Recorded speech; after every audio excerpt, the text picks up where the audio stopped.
Islam merupakan terjemahan dari bahasa Arab, dirasa Islamia.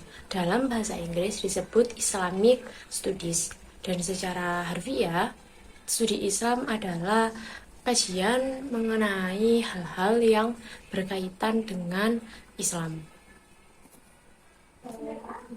Secara terminologi, studi Islam adalah usaha sadar dan sistematis untuk mengetahui dan memahami serta membahas secara mendalam tentang seluk-beluk atau hal-hal yang berhubungan dengan agama Islam, baik berhubungan dengan ajaran, sejarah, maupun praktek-praktek pelaksanaannya secara nyata dalam kehidupan sehari-hari. Kata Islam pada studi Islam mengandung 3 makna, yaitu yang pertama, Islam dimaknai dengan ketundukan atau berserah diri. Yang kedua, Islam dimaknai dengan keselamatan baik di dunia maupun akhirat. Sebab ajaran Islam pada hakikatnya membimbing manusia untuk berbuat kebajikan dan menjauhi semua larangan. Yang ketiga, Islam dimaknai dengan kedamaian. Karakteristik ajaran Islam yang pertama dalam bidang agama, studi Islam dalam bidang agama ini mencakup pemahaman mendalam tentang keyakinan, praktek, dan aspek spiritual dalam Islam. Berikut adalah beberapa aspek utama dari ruang lingkup studi Islam dalam bidang agama. Yang pertama ada akidah atau teologi Islam, yang kedua ada fiqh atau hukum Islam, yang ketiga ada ibadah dan praktek keagamaan, yang keempat ada tasawuf atau sufisme, yang kelima ada etika dan moralitas, yang keenam ada studi tentang Al-Quran dan hadis, yang ketujuh ada filsafat dan pemikiran Islam, dan yang terakhir terdapat sejarah Islam dan biografi Nabi. Sedangkan dalam bidang ibadah, menurut Ahmad Amin, ibadah dalam Islam dilakukan sebagai arti dan pengisian dari makna Islam yang artinya berserah diri, patuh, dan tunduk demi mendapatkan kedamaian dan keselamatan. Yang selanjutnya yaitu dalam bidang akidah, karakteristik Islam yang dapat diketahui melalui bidang akidah ini bahwa akidah Islam bersifat murni baik dalam isinya maupun akidah Islam meliputi keyakinan bahwasannya Allah satunya Tuhan yang wajib disembah dengan mengucapkan 2 kalimat syahadat, yakni menyatakan tidak ada Tuhan yang berhak disembah selain Allah dan Nabi Muhammad sebagai utusan Allah. Yang selanjutnya yaitu ada bidang ilmu dan kebudayaan. Karakteristik ajaran Islam dalam bidang ilmu dan kebudayaan ini bersikap terbuka, akomodatif tetapi juga selektif, yakni dari satu segi Islam terbuka dan akomodatif untuk menerima berbagai masukan dari luar, tetapi bersamaan dengan itu Islam juga selektif, yakni tidak begitu saja menerima seluruh jenis ilmu dan kebudayaan, melainkan ilmu dan kebudayaan yang sejalan dengan Islam. Yang kelima yaitu terdapat bidang pendidikan. Islam memandang bahwa pendidikan adalah hak bagi setiap orang atau education for all, laki-laki atau perempuan, dan berlangsung sepanjang hayat atau long life education. Dalam bidang pendidikan Islam memiliki rumusan yang jelas dalam tujuan, kurikulum, guru, metode, sarana, dan lain sebagainya. Semua aspek yang berkaitan dengan pendidikan ini dapat dari kandungan surat Al-Alaq. Salah satu aspek utama dalam bidang ini adalah pendidikan Islam, yaitu kajian tentang Islam. Pendidikan dalam Islam meliputi sekolah agama, lembaga pengajaran, dan pengembangan ilmu pengetahuan. Yaitu yang kedua, penelitian tentang nilai-nilai moral dan etika dalam pendidikan Islam. Yang selanjutnya adalah terdapat dalam bidang sosial. Karakteristik ajaran Islam di bidang sosial ini, Islam menjunjung tinggi tolong-menolong, serta saling menasehati, kesetiakawanan, kesamaan derajat, tenggang rasa, dan kebersamaan. Ukuran ketinggian derajat manusia dalam pandangan Islam bukan ditentukan oleh nenek moyangnya, kebangsaannya, warna kulit, bahasa, jenis kelamin, dan lain sebagainya, yang berbau rasialis. Kualitas dan ketinggian derajat seseorang ditentukan oleh ketakwaannya yang ditunjukkan oleh prestasi kerjanya yang bermanfaat bagi manusia. Yang ketujuh ada bidang ekonomi. Karakteristik ajaran Islam dalam bidang ekonomi ini dari konsepsinya dalam bidang kehidupan yang harus dilakukan. Urusan di dunia dikejar dalam rangka mengejar kehidupan akhirat yang dicapai dengan dunia. Salah satu aspek utama dalam bidang ini adalah ekonomi Islam, yaitu yang pertama pemahaman tentang prinsip-prinsip ekonomi dalam Islam, termasuk hukum zakat, larangan riba, prinsip berbagi kekayaan, dan etika bisnis. Yang kedua, kajian tentang bagaimana prinsip-prinsip ekonomi Islam dapat diterapkan dalam praktek ekonomi modern. Yang kedelapan yaitu tentang dalam bidang kesehatan, ciri khas ajaran Islam selanjutnya ini dapat dilihat dalam konsepnya mengenai kesehatan. Untuk menuju hal tersebut, Islam menekankan segi kebersihan lahir dan batin. Yang ke 9 yaitu bidang politik pemerintahan. Islam tidak menerangkan atau menyuruh ketaatan yang buta, tetapi menghendaki sesuatu ketaatan yang kritis dan selektif. Maksudnya adalah jika pemimpin tersebut berpegang teguh kepada tuntunan Allah Subhanahu wa taala dan Rasul-Nya, maka kita patut menaatinya. Tetapi jika pemimpin tersebut bersebelahan dan bertentangan dengan kehendak Allah dan Rasul-Nya, maka boleh dikritik atau diberi saran agar kembali ke jalan yang benar dengan cara-cara yang persuasif. Dan jika pemimpin tersebut juga tidak menghiraukan, boleh saja untuk tidak dipatuhi. Yang selanjutnya itu tentang bab metode memahami sumber ajaran Islam. Bab ini mencakup beberapa metodologi kunci, yaitu yang pertama metodologi ilmu tafsir. Tafsir Al-Quran sebagai penjelas ayat-ayat untuk memahami konteks dan maknanya. Yang kedua, studi ilmu tajwid untuk pengucapan huruf-huruf Arab dengan benar. Yang kedua, tentang metodologi ilmu hadis. Dalam metodologi ini, klasifikasi hadis untuk menilai tingkatan keautentikan. Dan juga studi ilmu mustalah hadis untuk meneliti metode penentuan keabsahan suatu hadis. Selanjutnya yaitu metodologi ilmu fiqh dan usul fiqh, yaitu ada pemahaman hukum-hukum Islam dan aplikasinya dalam kehidupan sehari-hari. Studi usul fiqh juga untuk memahami prinsip-prinsip dasar dalam menetapkan hukum. Yang keempat yaitu ada metodologi ilmu akhlak dan tasawuf. Pengembangan spiritualitas dan pembentukan karakter melalui studi ilmu akhlak. Yaitu juga dalam studi ini terdapat pemahaman dimensi mistis dan rohania Islam melalui studi tasawuf. Yang kelima terdapat metodologi ilmu filsafat dan teologi atau kalam. Penerapan filsafat untuk memahami konsep-konsep Islam yang secara mendalam. Juga studi kalam untuk mendalami aspek teologi dan keyakinan pokok dalam Islam. Kombinasi semua metodologi ini dapat memberikan pemahaman holistik terhadap sumber-sumber ajaran Islam, mengakomodasi aspek tekstual dan kontekstual guna meraih interpretasi yang lebih mendalam dan komprehensif. Kata pendekatan pada umumnya secara bahasa dinamakan dengan madkhal dalam istilah Arab dan approach dalam bahasa Inggris, yang berarti suatu disiplin ilmu untuk dijadikan landasan kajian sebuah studi atau penelitian.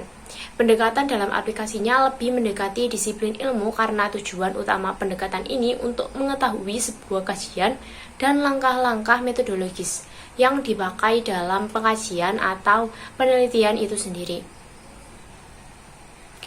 Setiap disiplin ilmu memiliki kekhususan metodologi, sebab tidak ada sebuah metode yang dapat digunakan dalam semua disiplin ilmu.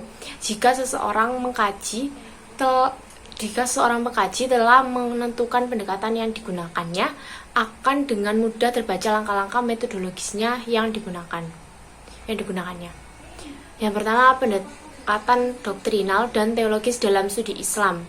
Dalam kasus Inggris, kata teologi diartikan ilmu agama. Sedangkan menurut Harun Nasution, teologi adalah ilmu yang membahas ajaran-ajaran dasar dari suatu agama. Yang kedua, terdapat pendekatan antropologis dalam studi Islam. Pendekatan antropologis dalam memahami agama dapat diartikan sebagai salah satu upaya memahami agama dengan cara melihat wujud praktik keagamaan dan tumbuh keagamaan yang tumbuh dan berkembang dalam masyarakat. Melalui pendekatan ini, agama tampak akrab dan dekat dengan masalah-masalah yang dihadapi manusia dan berupaya menjelaskan dan memberikan jawabannya. Dengan kata lain, bahwa cara-cara yang digunakan pula untuk memahami antropologi dalam kaitan ini sebagaimana dikatakan Dawam Raharjo, lebih mengutamakan pendekatan langsung, bahkan sifatnya partisipatif. Selanjutnya yang ketiga, terdapat pendekatan sosiologis dalam studi Islam. Hasan Sadili mendefinisikan sosiologi sebagai ilmu yang mempelajari hidup bersama dalam masyarakat dan menyelidiki ikatan-ikatan antara manusia yang menguasai hidupnya. Sosiologi mencoba mengerti sifat dan maksud bersama, cara terbentuknya dan tumbuh serta berubahnya perserikatan-perserikatan hidup itu, serta pada kepercayaannya, keyakinan yang memberi sifat tersendiri kepada cara hidup bersama itu dalam tiap persekutuan hidup manusia. Pendekatan historis, istilah sejarah berasal dari bahasa Arab atau yaitu syajarah yang artinya pohon. Istilah berkaitan dengan kenyataan bahwa sejarah menyangkut tentang syajarat al-nasab, pohon genealogis yang dalam masa disebut sejarah keluarga atau family history. Atau kata kerja sejarah juga punya arti to happen, to occur, dan to develop. Pendekatan historis merupakan penelaahan serta sumber-sumber lain yang berisi informasi mengenai masa lampau dan dilaksanakan secara sistematis, maka dapat dikatakan bahwa pendekatan historis dalam kajian Islam adalah usaha sadar dan sistematis untuk mengetahui dan memahami serta membahas secara mendalam tentang seluk-beluk atau hal-hal yang berhubungan dengan agama Islam, baik berhubungan dengan ajaran, sejarah, maupun praktik-praktik pelaksanaannya secara nyata dalam kehidupan sehari-hari.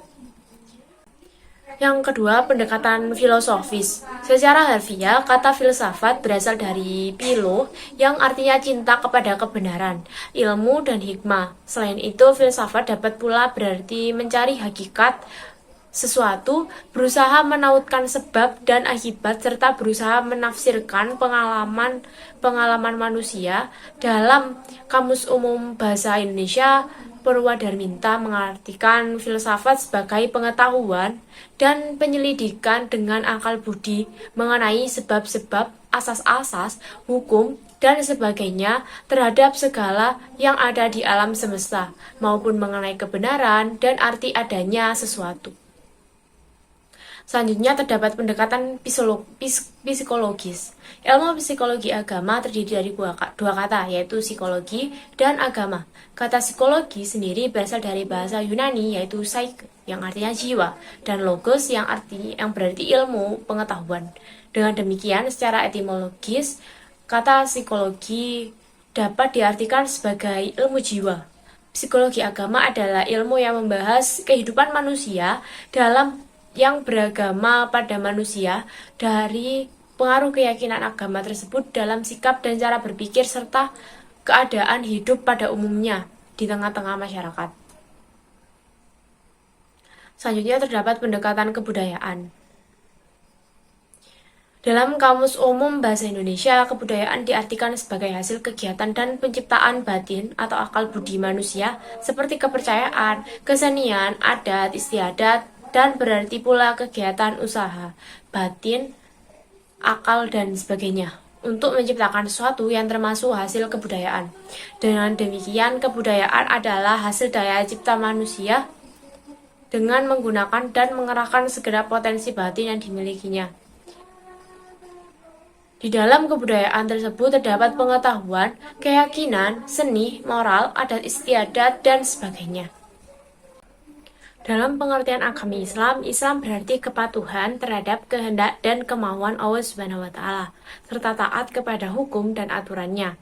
Atau sebagaimana yang diungkapkan oleh Abdurrahman An-Nahlawi, Islam adalah aturan Allah yang sempurna yang mencakup berbagai bidang kehidupan, juga mengatur hubungan manusia dengan Allah Subhanahu wa Ta'ala, dengan sesamanya dan alam semesta, atas dasar ketundukan dan ketaatan kepada Allah dan Rasul-Nya.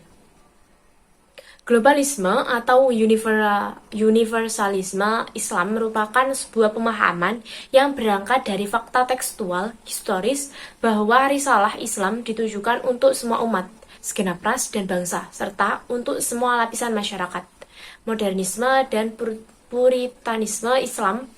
Modernisme atau pembaruan dalam Islam timbul dalam periode sejarah Islam sekitar abad ke-19. Modernisasi erat berhubungannya dengan globalisasi. Pembaruan yang terjadi dalam masyarakat lebih besar karena masuknya teknologi. Melalui teknologi akan membawa dampak yang progres bagi masyarakat. Misalnya, modernisasi secara tidak langsung, teknologi akan mudah diserap oleh masyarakat dan lebih cepat merubah pola pikir masyarakat. Selanjutnya terdapat gerakan fundamentalisme dan radikalisme Islam. Kata fundamentalisme berasal dari kata fundamen yang artinya adalah dasar atau pokok atau mendasar. Para fundamentalis merupakan penganut gerakan keagamaan yang bersifat kolot dan reaksioner. Ia merasa dirinya terancam oleh doktrin agama yang modern dan liberal, sehingga mereka perlu kembali ke doktrin agama yang asli, seperti yang tersurat dalam kitab suci. Fundamentalisme domainnya secara umum mengacu pada faham keagamaan, sedangkan radikalisme mengacu pada faham politik. Selanjutnya ada bab Islam eksklusif dan inklusif.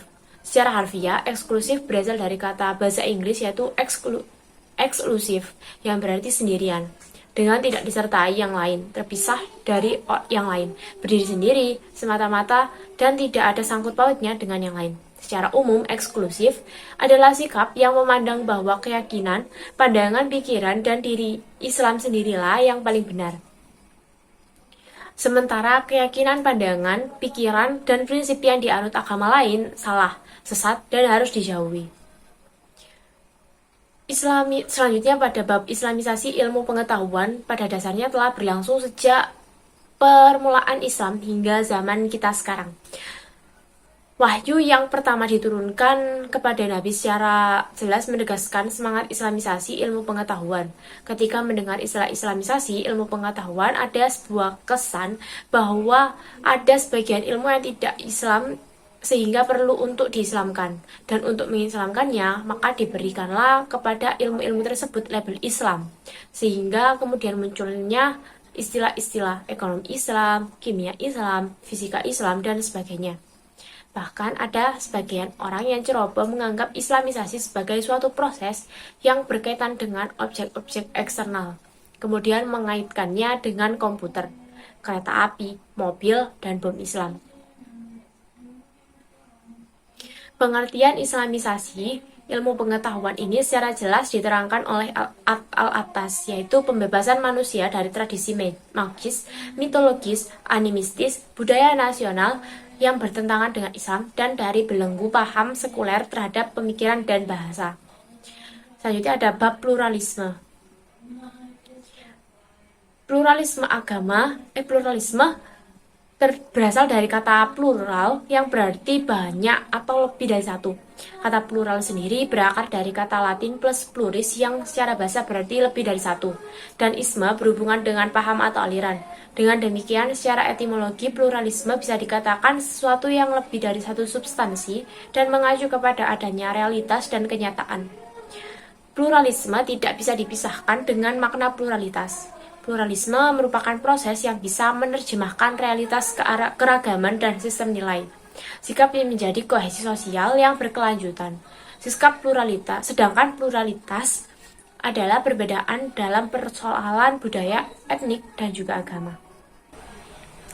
Dinamika Islam kontemporer mencakup berbagai aspek, termasuk sosial, politik, dan ekonomi.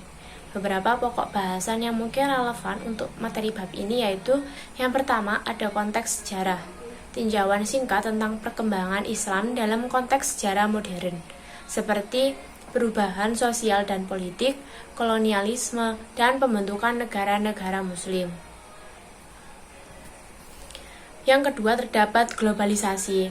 Dampak globalisasi terhadap masyarakat muslim termasuk perubahan budaya, komunikasi, dan interaksi antar bangsa.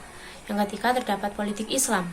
Peran politik Islam dalam berbagai negara termasuk perubahan politik pasca Arab Spring, dan peran partai-partai Islam dalam sistem politik.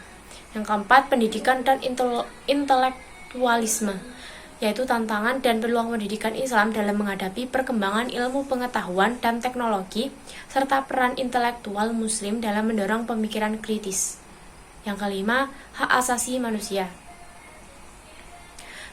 Perspektif Islam terhadap hak asasi manusia, termasuk isu-isu seperti kebebasan beragama, hak perempuan, dan hak minoritas. Yang keenam, terdapat ekonomi Islam. Prinsip-prinsip ekonomi Islam dan implementasinya dalam sistem ekonomi modern, termasuk perbankan syariah dan keuangan Islam. Yang ketujuh, ekstremisme dan radikalisme.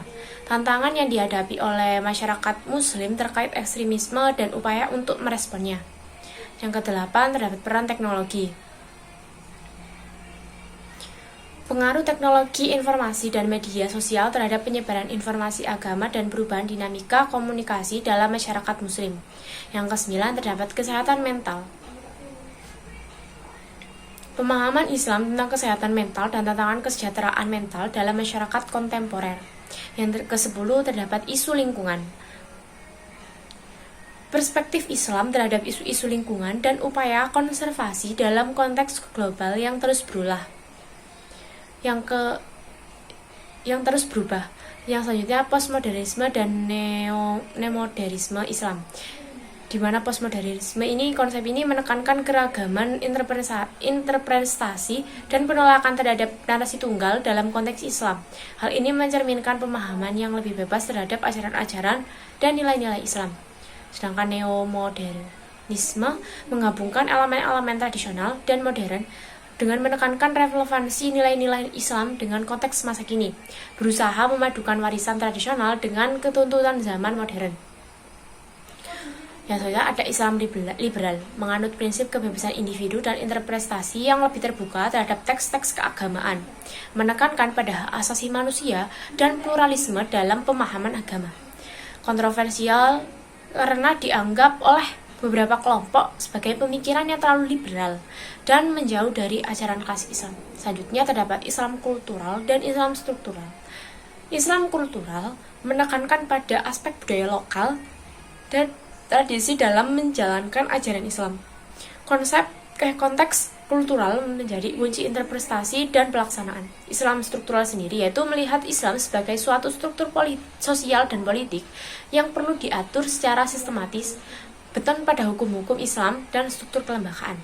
Selanjutnya ada post-tradisionalisme Islam, merupakan reaksi terhadap modernitas, mengekspresikan kekhawatiran terhadap hilangnya nilai-nilai tradisional, yaitu cenderung mempertahankan elemen-elemen klasik Islam, namun mencoba menyelaraskannya dengan realitas modern. Juga menawarkan pandangan yang mencoba mempertahankan identitas Islam dalam perubahan zaman.